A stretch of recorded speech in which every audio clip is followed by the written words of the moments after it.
বিরোধী রাজনৈতিক দলের যিনি সূচনা করেছিলেন, প্রতিষ্ঠা করেছিলেন,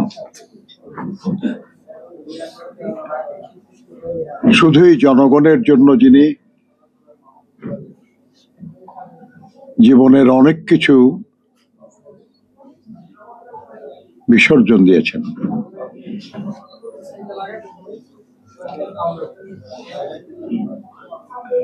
নির্যাতন নিপীড়নের কারণে এবং নির্যাতিত এবং নিপীড়িত মানুষের পক্ষ থাকার কারণে যাকে বলা হয়েছে মজলুম জননেতা, সেই মৌলানা আব্দুল হামিদ খান ভাসানীর স্মৃতির প্রতি শ্রদ্ধা নিবেদন করছি।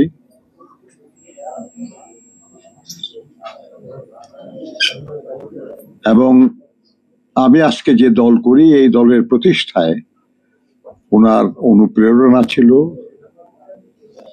সেজন্য তার প্রতি শ্রদ্ধা জানাই। আমার অনেক সহকর্মী আমাকে তার একান্ত সহচর, ঘনিষ্ঠ সহকর্মী ইত্যাদি বলেছেন।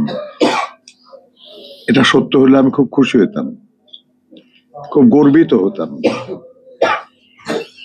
কিন্তু দুর্ভাগ্য আমার যে তার সাথে অতখানি ঘনিষ্ঠ হওয়ার সুযোগ হয় নাই আমার।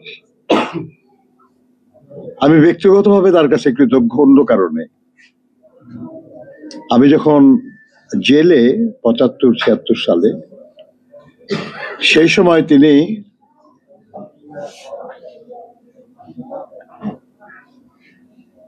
DCMLA ছিলেন তখন জিয়াউর রহমান সাহেব, এবং উনি স্বরাষ্ট্র মন্ত্রণালয়ের দায়িত্ব ছিলেন। তার কাছে একটা চিঠি লিখেছিলেন আমার নাম ধরে, আমার সঙ্গে আরো কিছু ছিল জেলখানায়, তাদের কথা বলেছিলেন যে এরা ভালো ছেলে, উহাদেরকে ছাড়িয়া দিবেন, হ্যাঁ উহাদেরকে ছাড়িয়া দিবেন, আমি খুশি হইব। বিলিভ ইট, আর কিচ্ছু লাগে নাই। আমাদের মামলা প্রত্যাহার হলো এবং আমরা জেল থেকে বেরিয়ে আসলাম। মার্শাল কোর্টে মামলা চলছিল, 4 দিন আমাদের হাজিরাও দিতে হয়েছে, অর্থাৎ মামলা চলমান মার্শাল কোর্টে। সেই মামলা প্রত্যাহার হলো এবং আমরা বেরিয়ে আসলাম।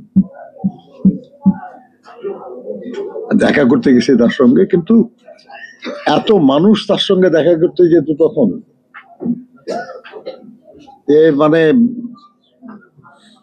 আমরা বললাম যে আরো শ্রমিক নেতা ছিল আমার সঙ্গে, যে আপনার চিঠিতে আমরা মুক্ত হয়েছি, ভালো হয়েছে, যাও কাজ করো, ভালো করে কাজ করো, ব্যাস কথা শেষ। যদি বলেন যে তার আদর্শ অনুসারী কিনা আমরা, আমি শ্রমিক আন্দোলনের কর্মী হিসাবে বলবো অবশ্যই, রাজনৈতিক কর্মী হিসাবেও বলবো যে তার যে আদর্শ, সে আদর্শ অনুসরণ না করে বাংলাদেশে রাজনীতি করার কি কোনো উপায় আছে? কিন্তু উনি কৃষক নেতা ছিলেন, উনি শ্রমিক নেতা ছিলেন, এবং এই পরিচয়গুলি খুব ছোট না। বাংলাদেশের শ্রমিক আন্দোলনের ইতিহাসে শ্রমিক আন্দোলনের বহু দুর্যোগ মুহূর্তে উনি দায়িত্ব নিয়ে আন্দোলনকে রক্ষা করেছেন।